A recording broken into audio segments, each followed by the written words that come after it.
The foundation for working is that one person provides their goods or services in exchange for money to another person.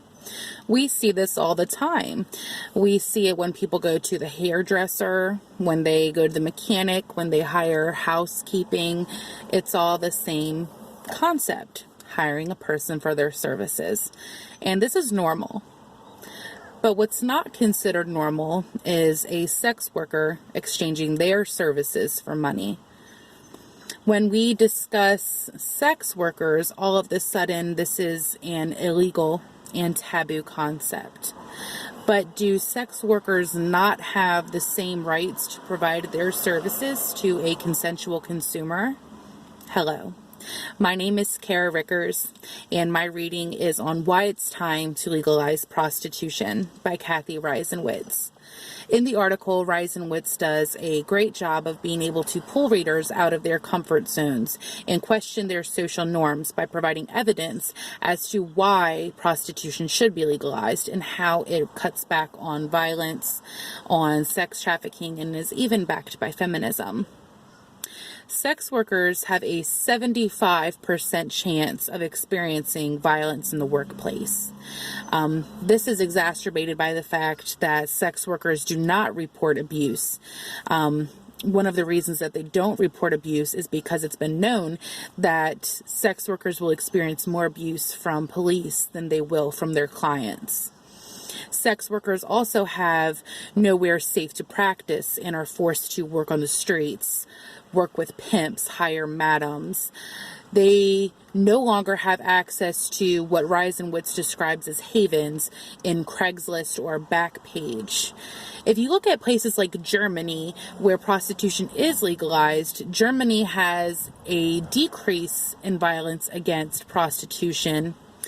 In Germany, their workers have a significantly higher quality of life. They're able to screen their clients, they're able to take credit cards, and they have full protection from the police.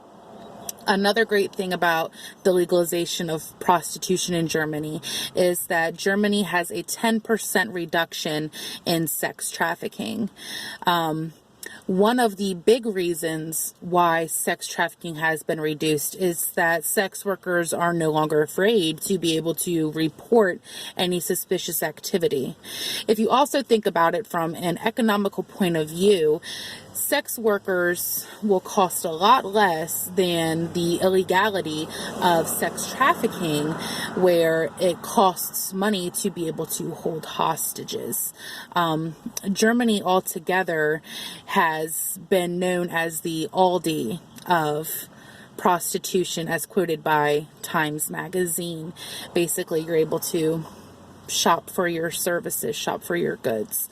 Another big aspect that Reisenwitz uses in the article is feminism. Feminists are actually very pro-prostitution.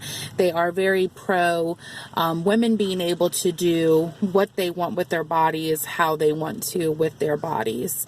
I believe that's one of the reasons why I was able to relate to the article, because I do believe that women have a right to be able to provide their services. And I also believe that sex workers have a right to be able to work without the fear of abuse or violence. Sex workers have a right to be safe in their work. And that is why I appreciate Reisenwitz's viewpoints and her worldviews towards writing this article in such a advocacy point of view and a point of view about bringing about change. So I was able to very much relate to that, because it is an aspect that I can personally agree on. In conclusion, I think that the article was altogether beneficial for all to read, because it gives readers a way to step out of their comfort zones and realize that the prohibition against prostitution should be decriminalized, because not only does it reduce violence, it cuts back on sex trafficking, and it makes sure that these workers have safety and freedom.